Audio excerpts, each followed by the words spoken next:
Well, hello, gentlemen. Isn't it amazing that we can just sit here with all the people who are watching this who are all interested in nothing but gaining some solid knowledge from me?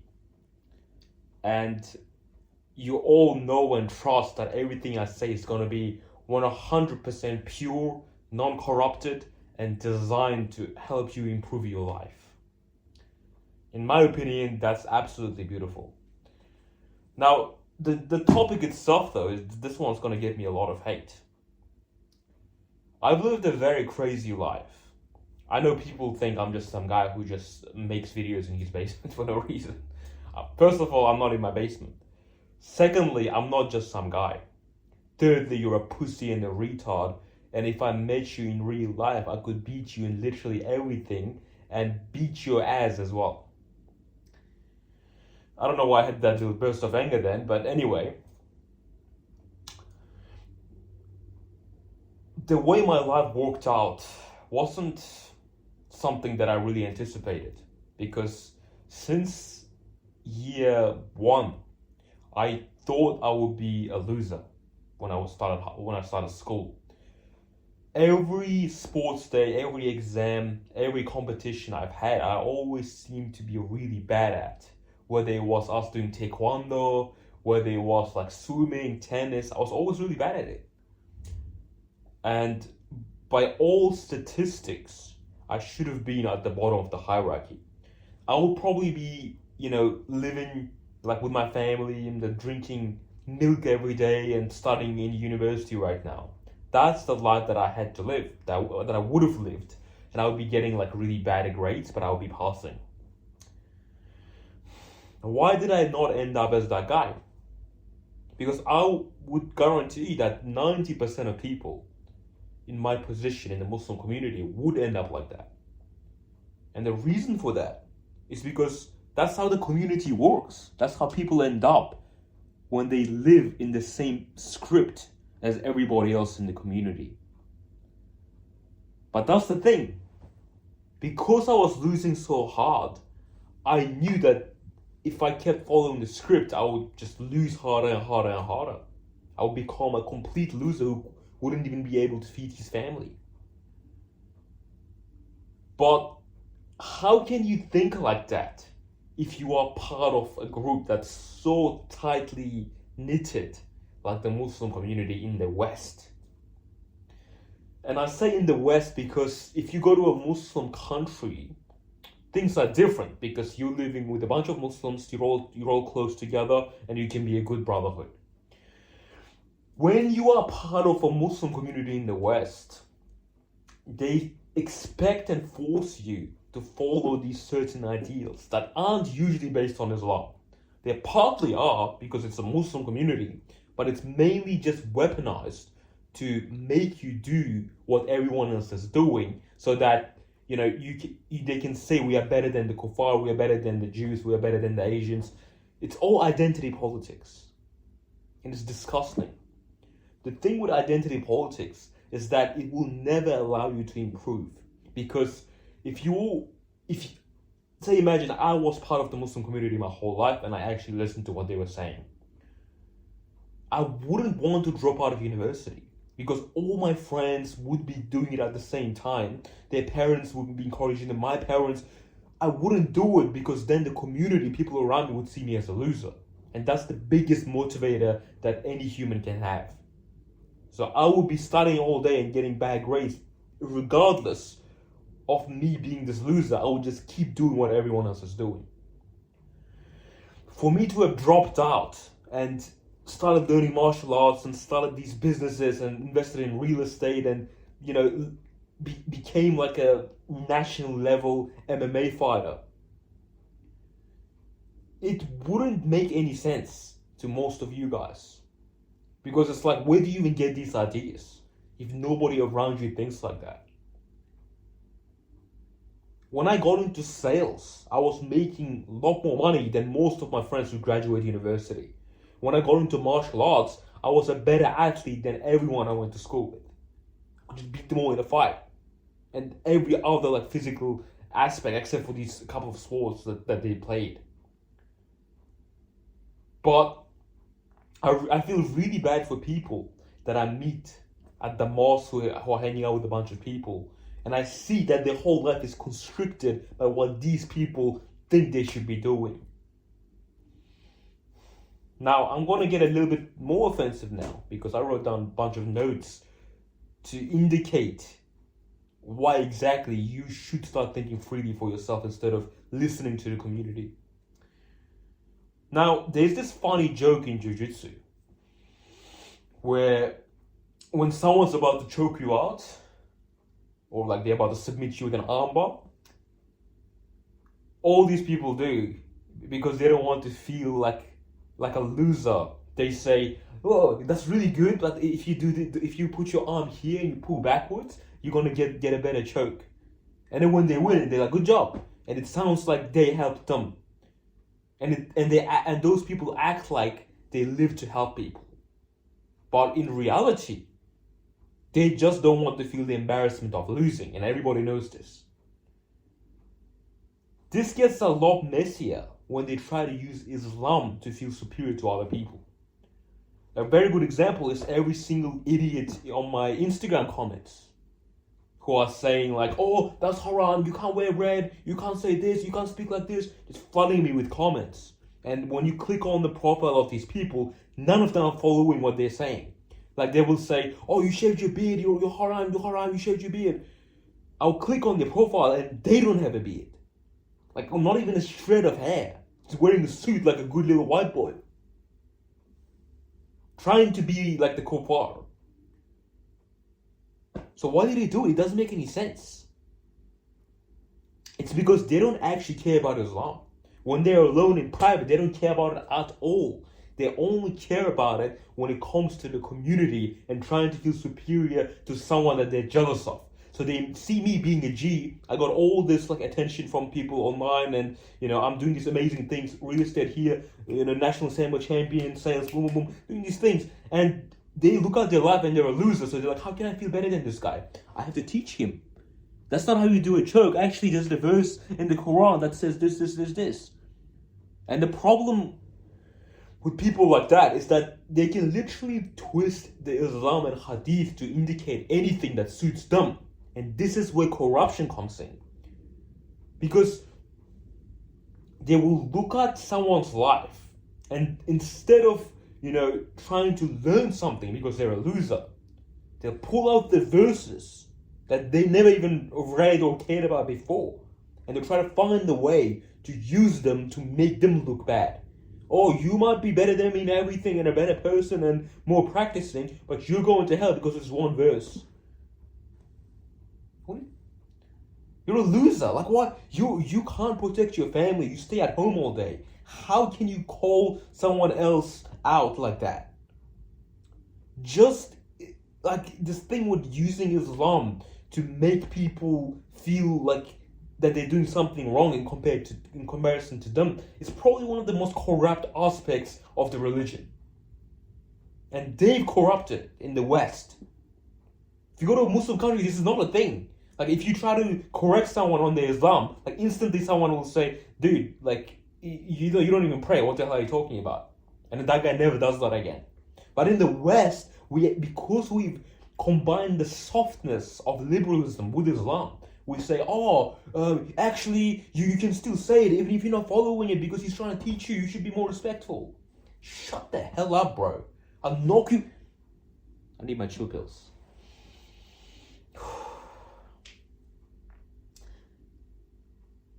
A good example of identity politics making people retarded is what's happening in Shia communities, right? Because Shia, like the whole thing with being Shia is kind of weird. It doesn't make any sense. It contradicts like the Hadith and the Quran, but they still follow it. It doesn't make any sense. But why do they do that? It's because community. Because everyone around them is doing the stupid thing, but if they say something against it, they get they get isolated. They're the black sheep. Everyone hates them. You're haram, you're haram, you're haram, you're haram. So they're not going to say that again. They're not going to question anything. Just keep doing what everyone else is doing. even if it contradicts everything that you logically believe in. That's exactly what the Muslims are doing in the West. And it makes you stupid in every possible regard. You need to be a free thinker like me. I'm not saying you should be exactly like me. I'm not saying you shouldn't have any Muslim friends. Of course, I'm not saying that. I have some Muslim friends who I get along with really well. But 90% of them I just don't get along with. And I'll tell you a story now. And if you can relate to it, then most likely you are living your life like an idiot that I just described. And you should be more like me. So, this was a couple of days ago, and I'm hanging out with a bunch of Muslim guys. And, we're having a nice conversation. We just prayed Isha and we're like eating. Now, all these guys are really cool. I have nothing against none of them. But I start to feel really, really, really different from them. Like, from the way they are talking, from the way they try to, just the structure of their mentality is so different from mine. Like, to the point where I have to act like someone else to try to fit in with this crowd. That's the perfect way to describe how I was feeling. And I didn't do that because I'm a G. So I kept saying what I believed in. So this thing happened, and this was pretty funny because one of the guys there brought up my content, like my YouTube channel before it got shadow banned. And we were talking about how I was saying hijabi all the time, and that's what got me shadow banned. And all the guys there started getting angry, like, oh, that's haram.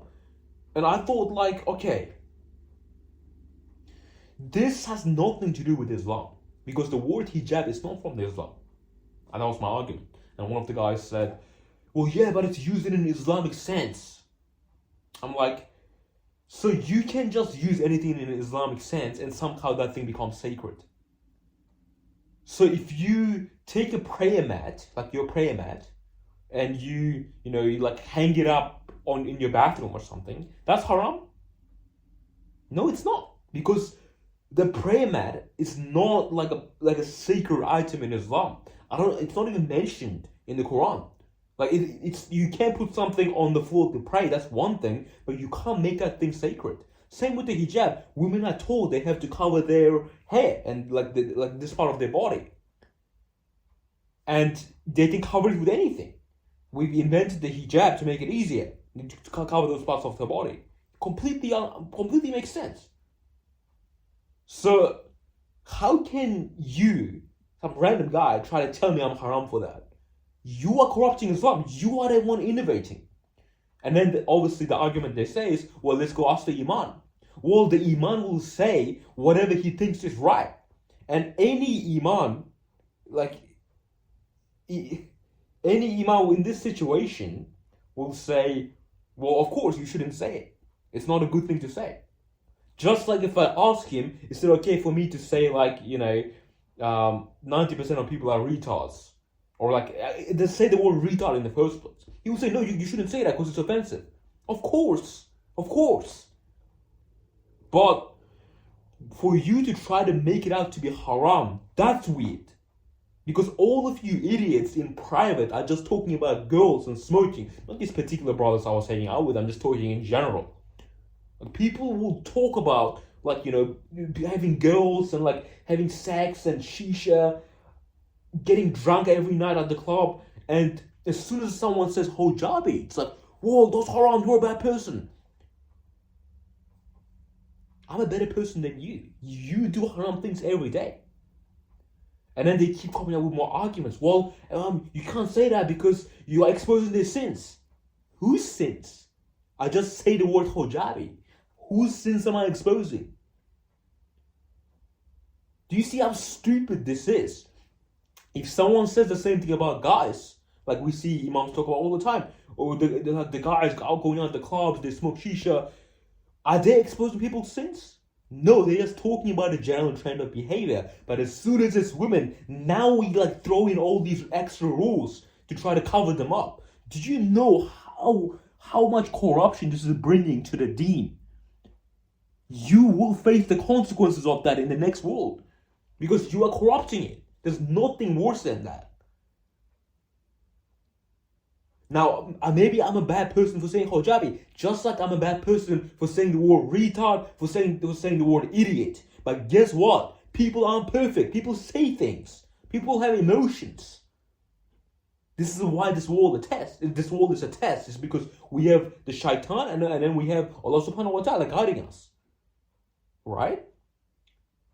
So if you're gonna get so angry at someone for these small things and you try to like push them out of the community, who the hell is going to stay in the community? Everyone's gonna get kicked out unless they are fake as hell.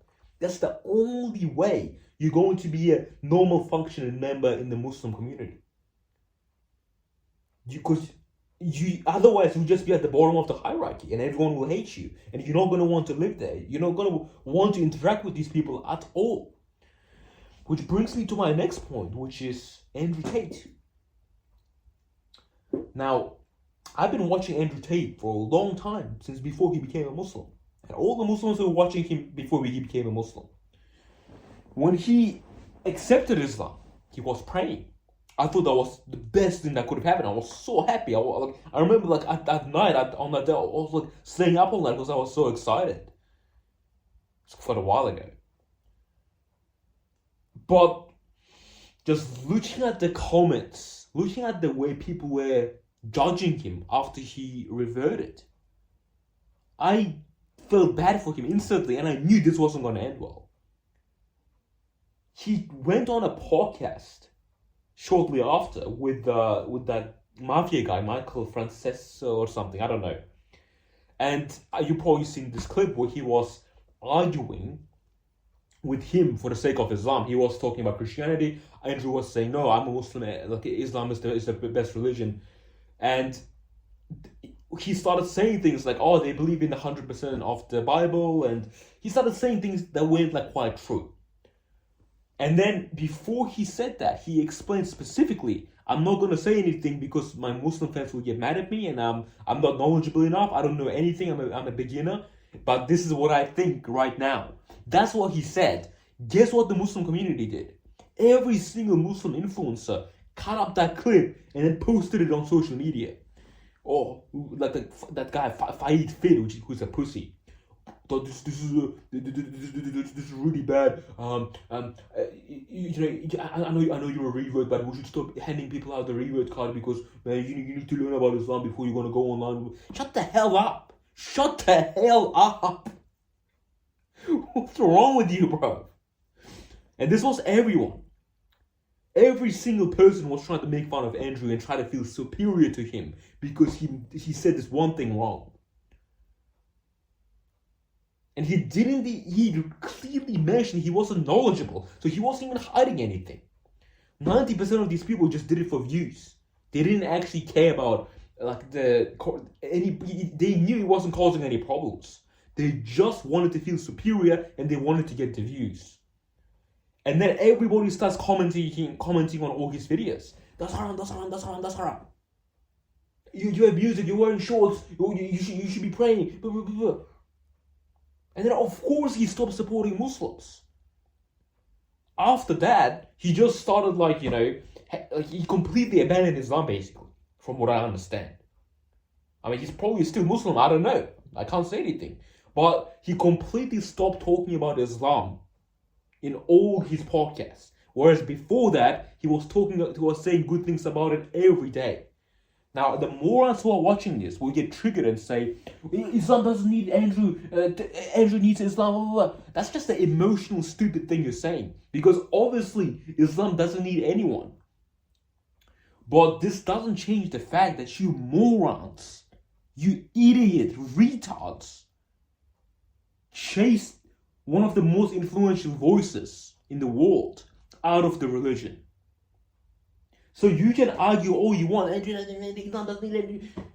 but you did something really, really stupid. That's the bottom line. And you will, I don't know what you're going to face, right? It's all up to Allah subhanahu wa ta'ala. But in this dunya, you did something really, really dumb. And you did it just to feel superior and try to feel like you're better than someone. Because you are arrogant. That's the bottom line. And arrogance is not a good thing by any any stretch of the imagination.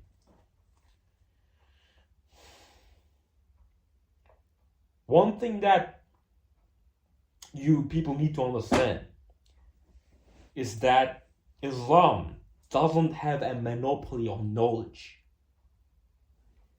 There is so much knowledge out there outside of the Hadith and the Quran, and Islam encourages us to seek it. But the idiots, every single time you say anything that's from a different book, from a different school of knowledge, anywhere, they always jump on you and say you're a horrible person. So I have a question for those people. Would you allow me to perform a brain surgery on you if I told you I memorized the Quran, I'm a Hafiz, I read all of the Hadith, I'm a scholar of Islam?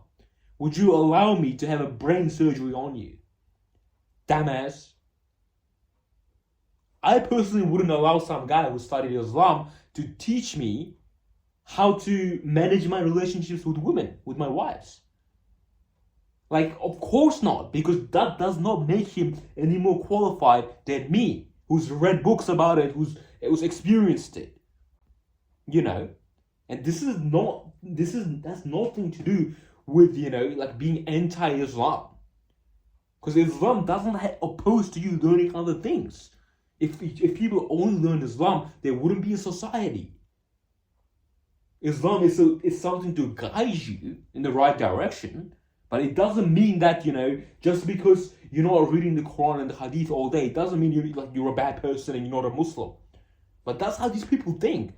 And even though they don't actually use Islam towards anything, they don't apply it onto their own life. They only use it as a weapon to make themselves better than everyone. And I want to go back to this whole thing with Andrew Tate, because this is probably one of the best things about not being part of the Muslim community that heavily, is that you can look at people, and just because the community hates him, it doesn't mean you can't learn things from that person. For example, I made a video about Jordan Peterson. I was saying that some kid was trying to make fun of him, saying that he's nothing or something, and I got a lot of backlash saying, "Oh, but Jordan Peterson is a bad person," blah, blah. And that made me really question, like, what the hell is up with people? Because what does him supporting Israel and Jews have to do with the fact that he's one of the most influential person? So even though he's doing something stupid, and obviously I don't agree with it, and if I met him in person, that's something I would be angry about, and I would say, why would you say that? This is stupid. But that doesn't stop me from learning things from him, because in the past, he made some really good statements. He taught me so much psychology. I can still listen to his old podcasts and listen and learn things from him. I'm not going to learn anything about, his views, like his political views, because I know they're screwed. But that doesn't mean he doesn't understand what he understands. Whereas if you are part of this little mob of retards, then as soon as he says something like that, as soon as he says, give him hell or something, he starts to put in Jews, he talks about how Jews are superior, you're just going to disregard everything he's ever said, he's ever taught you. And then anytime you go and try to learn from him, all your friends are going to say, he's haram, Jordan Peterson is haram. Same thing with Andrew Tate. Oh, Andrew Tate is haram, Andrew Tate is haram. So, bro, you are haram too. Look at you don't even pray. What are you talking about? What, he's haram just because, he's still a Muslim, but just because he doesn't, just because he doesn't think like you, that's because he doesn't think that all you need to do is sit at home all day and be a sheikh if you have this many followers. Now he's a bad person? Well, you get to avoid that responsibility because you're a nobody and nobody listens to you. So it's just, the whole thing is stupid. It's just a way for people to try to feel more superior than they really are. It's stupid. So if you want to take anything away from this video, just make sure that you don't allow collectivist identity to drag you down and make you stupid. Be a free thinker. Learn Islam, but think freely. Don't follow things that contradict Islam. but learn things that will be helpful in life, whether it's from the Quran, the Hadith, or a different book, or from my videos. That's all I have to say. Now, if you do me a favor, please share this video around, because obviously this podcast is on Spotify and some other platforms that don't really get as much algorithm usage. So if you can do me a favor and spread this around, it's going to be better for you and them, inshallah.